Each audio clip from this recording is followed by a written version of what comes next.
Welcome to the Sandwich Crunch, where we navigate the trends and issues impacting seniors and boomers at home, the workplace, and the community.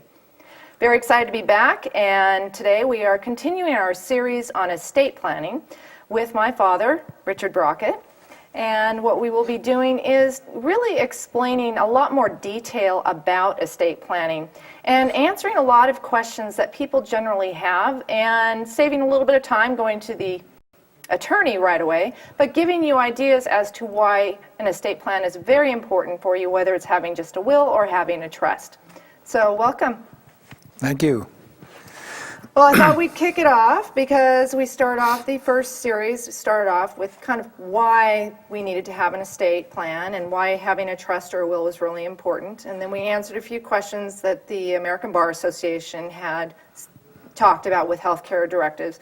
And today I thought we'd start off with answering some very basic questions about estate planning. The basic one to start with, what's an estate? Well, a lot of people are not quite sure what an estate means. An estate is literally everything that you own or control. That would be your car, your house, your boat, your kids. Don't forget that. They're part of your estate. Insurance? Insurance, yeah. An IRA if you have it. A retirement plan. Mm-hmm. Anything whatsoever that you own or control, as I say, is considered part of your estate. Now, would that also include both titled property and untitled property? Yes, there's, let's say you're talking about your television set, and it's your set, and that's part of your estate. That is an untitled piece of property that you can dispose of however you want. A titled piece of property is typically your house. Your IRA account has a title and has beneficiaries. So you can kind of look at things that have legal registered documentation. Most of those would be considered as titled property. And that would include like cars, boats, motorcycles, Yeah. A motor home, vacation homes. All of those have titles. Okay. And the non-titled, like I say, is your television, typically your household furniture, any kind of art that you might have, anything that doesn't actually have a, well, for the lack of a better word, a title that says it's yours. Right. So, when you go buy a new lawnmower, there's no title comes with it, but that's part of your estate. So that's considered, even though it's a minor item, it's considered part of your non-titled estate property. So there's a lot of things that fall into the estate, and you mentioned the kids. So kids are obviously part of the estate, and you have to look at kids both when they're minors and as adults. So when we move from an estate, then what is actually an estate plan? Well, an estate plan is a plan that you make while you're alive and lucid, and it's a plan that takes into account everything you own, and you decide what do you want to do with it. Who do you want to give it to? Since unfortunately you can't take it with you, so you have to, somehow or other, you have to decide, who am I going to give this lawnmower to? Who am I going to give my jewelry collection to? All of this is part of an estate plan that you do while you're alive, and particularly while you're in good mental health. Correct. That the law recognizes that you can, in fact, make decisions for yourself. So what happens if someone's incapacitated or is in a place where they are not mentally capable and they don't have an estate plan? Can they create one? They themselves cannot create it, but I believe that through a power of attorney, they can designate an agent to act just as if it was them, and they can create a viable legal estate plan that way, even though the person is not capable themselves of making the necessary decisions. Okay. Well, in an estate plan, I know there's one important aspect, whether it's an estate plan with a trust or just your overall estate plan, and that's a will. And I know that there's 3 types of will: the holographic will, which is the handwritten will, the statutory will, and the one that is written with your attorney. So what are your thoughts on each of those? Well, first of all, a will is probably the number one thing that you do need in an estate plan. Even if you don't have anything else, you need a will. As an example, children. If you want to name who your children are going to go to and be raised by, the will is the only place you can do that. You can't put the children in a trust, you can't put them anywhere else, but you can name a guardian who will take care of them in your absence. If you don't, then the courts will do that for you. And it may not be what you want. That's why a will is very important. And it doesn't have to be elaborate. People think that, geez, I'm generating a will, I must be planning to die soon. That is far from the truth.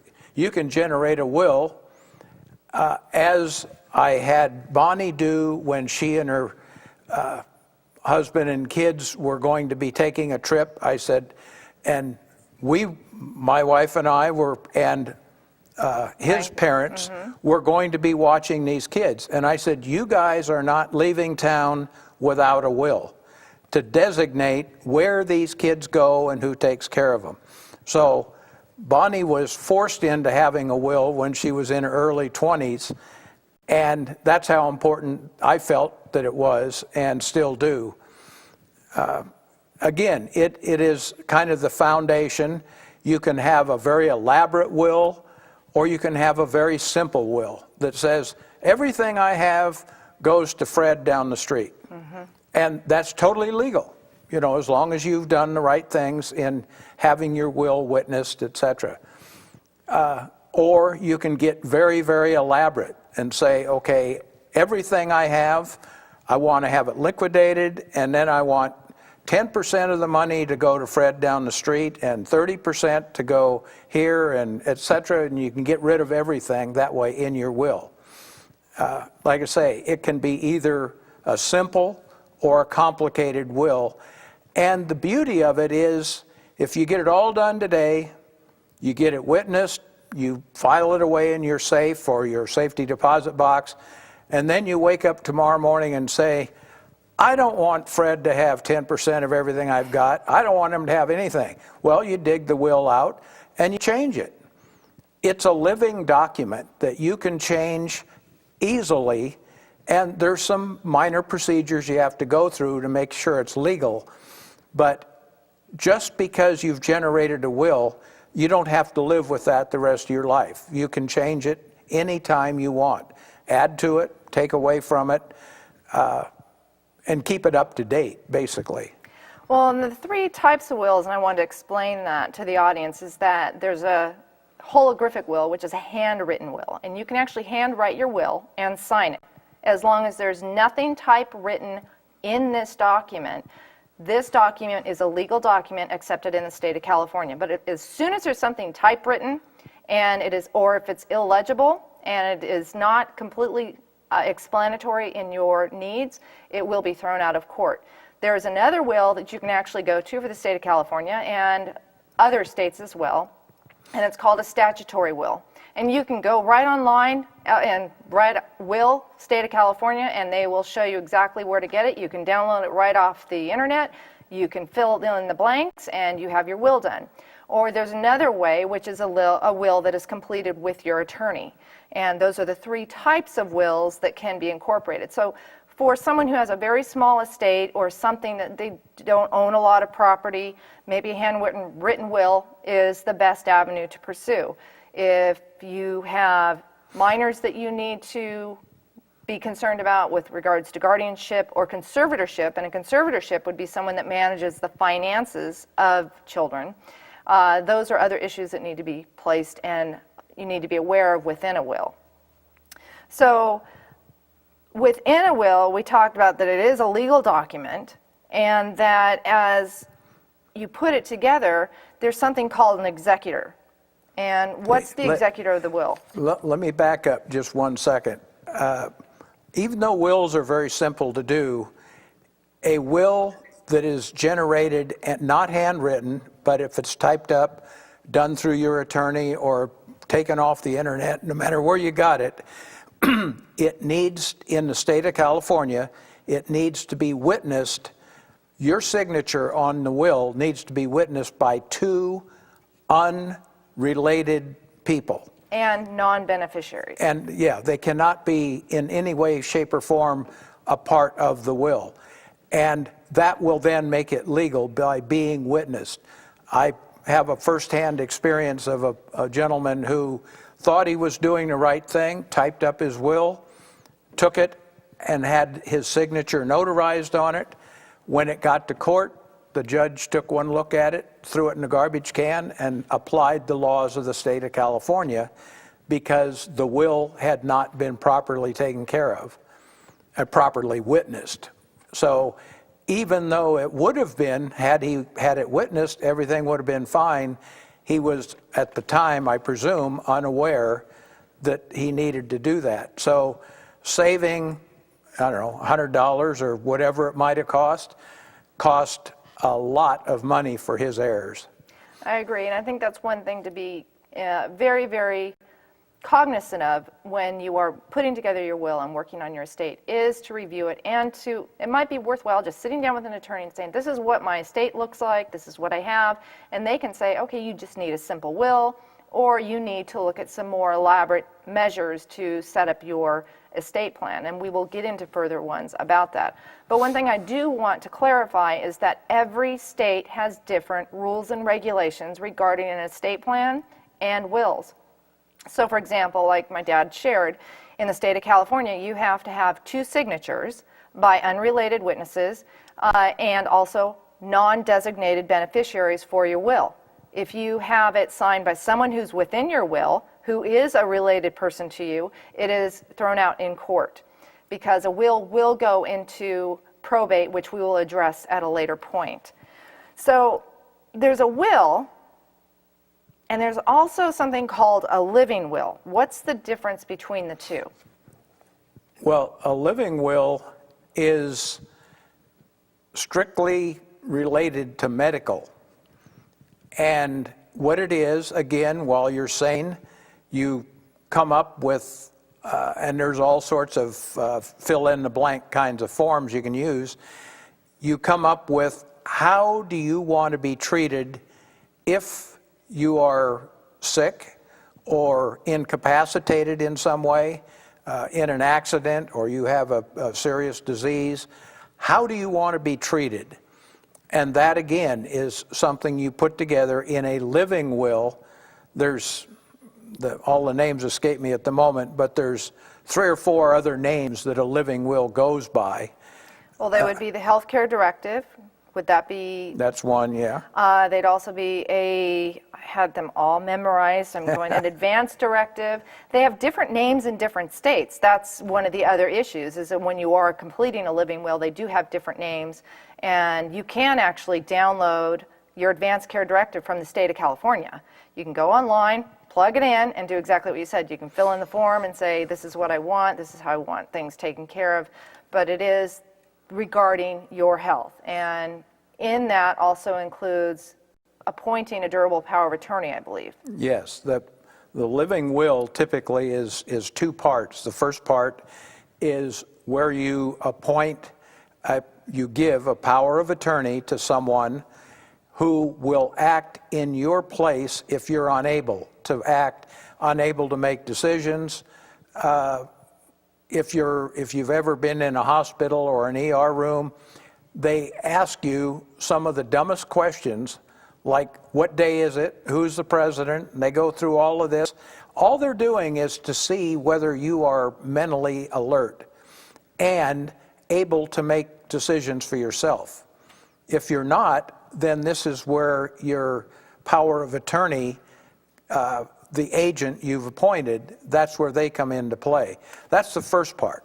The second part then is where you say, this is how I want to be treated. I do want this done, I don't want that done. CPR is a classic example. Do you want to have CPR, or do you want to have all life-saving measures except CPR? CPR is pretty hard on your body.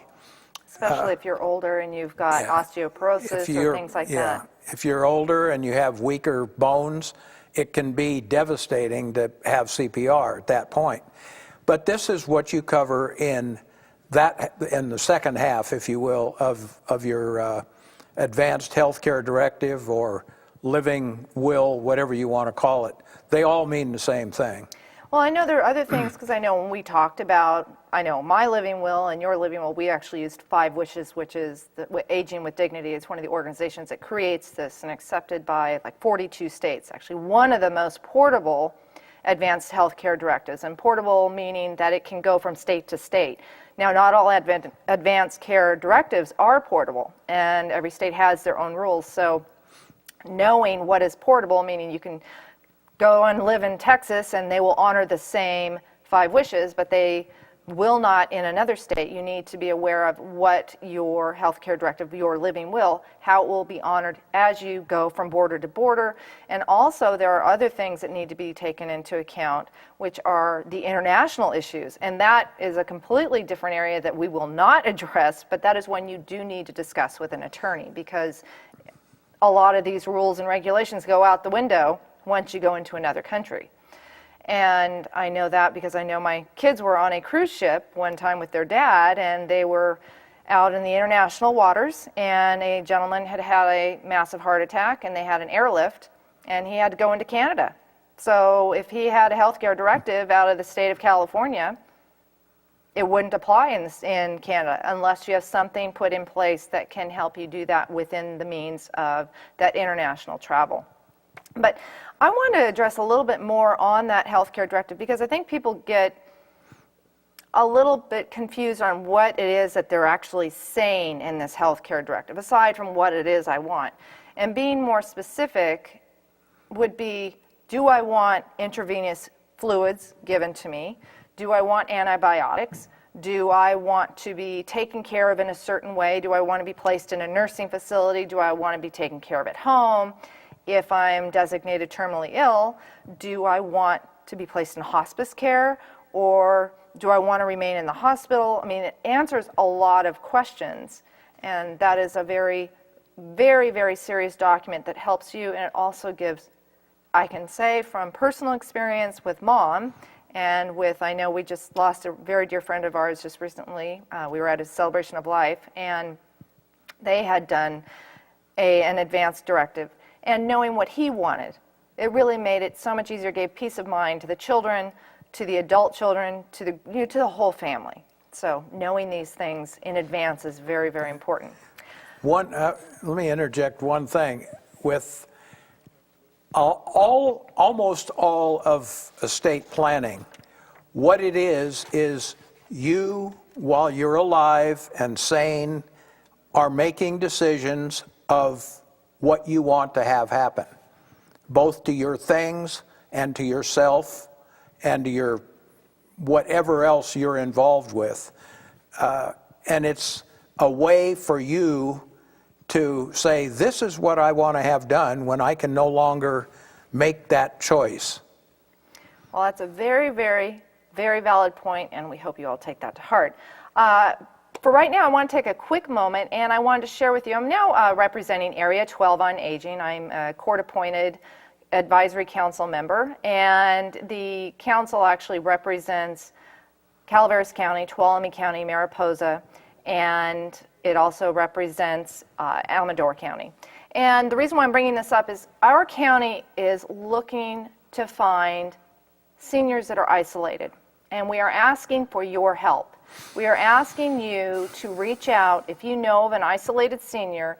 That means someone who can't drive somewhere, someone who doesn't have a family member close by, someone who is by themselves, remote from other places, whether it's geographic or they're remote simply because they have no communication means, they don't have a telephone. Any way that someone may be isolated, they may not be able to get to church, or they may not be able to get to the grocery store, we are seeking your help to help us connect with them, because we can provide them very, very valuable services. So I ask that if you do know of someone, to please contact Area 12 on Aging. You can reach them at area12.org, and you can also contact them at 532-6272. So now we're going to head back into our discussion about wills, but now we're going to talk about what happens if you don't have a will. So Dad, what happens if you don't have a will? Well, if you haven't written a will and you pass on, then it will go into court, which all wills go in for probate. And the state of California, through the courts, will say, oh, you don't have a will. Well, guess what? We have one for you. So the state of California has a whole book of laws that address what is going to happen to your estate since you didn't bother to tell anybody what you wanted to have happen. So your favorite fishing pole is not going to go to Fred down the street. It might go to totally somebody else. Definitely not what you wanted to have happen. So if you do not have a will, you're considered to have died intestate without a will, and one will be provided for you through the legal system. So essentially, if you want things to go where you want them to go, then you need to generate a will. Yeah, so if you want to control your estate and how it's divvied out and who gets what, if you want your great-grandson to have that fishing pole, you need to have that written in there. Or if you want to have all of your estate to be donated to the Humane Society, you can do that too. But if you don't have that written down, the court will designate that for you. And also to clarify that, again, every state has their own rules. And I think when people hear probate, they don't quite understand. This is a trial. You are actually going in front of a judge. You are in a court. It costs money. It costs money to hire attorneys. You have to pay for accountants. I mean, so the family's left with this in their hands, where they have a lot of expenses that come into their play. And then it also extends the ability to hand off or pass on the items in your estate, whether it's the financial aspects of it or property or so on, because it's now all stuck in the legal system. And I actually just did some research, and the average time in the state of California for probate is 8 to 12 months. That is given that there's nothing unusual. No one contests the will, so maybe that far-off cousin who's that fifth related cousin shows up and contests the will and says, I need this.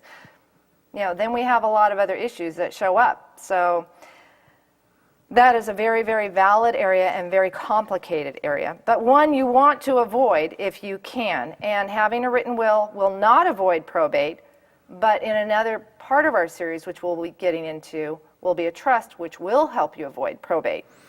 Yeah. One statement about wills. All wills will go through probate. Now, that doesn't mean it's going to take 12 months to get through it. It might be done the same day they look at it. They might look at the will and say, okay, everything is in place.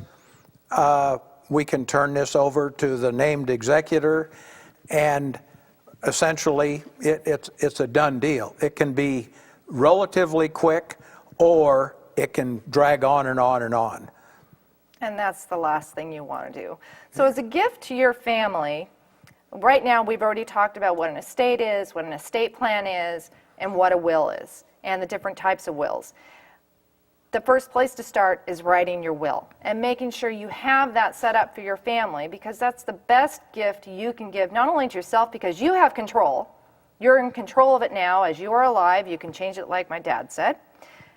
But if you don't do it, you have no control. You lose control over how your assets are divvied out. So in our next series, we will be going into a little bit more depth about other aspects of the estate plan. And we hope that you will join us. And Dad, any other comments you want to make on wills at this point right now? Well, as I believe I said, a will is a very simple document to put together, and it's the basis for an estate plan. Once you have a will in place, all of the other things that we will discuss here and that you'll find listed under an estate plan, you can either go ahead with those different things or not, and it's going to have, it depends on you and your estate. It's not mandatory. The will, in my estimation, is the only mandatory thing, excuse me, that you do need to address. And one thing about a will, there's something called an estate tax, and there's both federal and state estate taxes. A will have no effect whatsoever on estate taxes. You have to do other things if you want to, if you're involved, if your estate is large enough to trigger the taxes, there are other things you have to do. A will doesn't accomplish any of those. No, but it's a good starting point for anyone out there, and it can be started at any age. And I recommend anyone 18 years and older to have a will, and you review it on a regular basis, review it annually, and you review it especially at different stages of your life. Especially if you're single, then you get married, because then now you have a couple. When you have children, it changes. When you get older and you retire, then there are a lot of other issues that come into play. And then as you age, as we are aging longer, there are a lot of other issues that come into play. So there's a constant review of a will that needs to be taken place.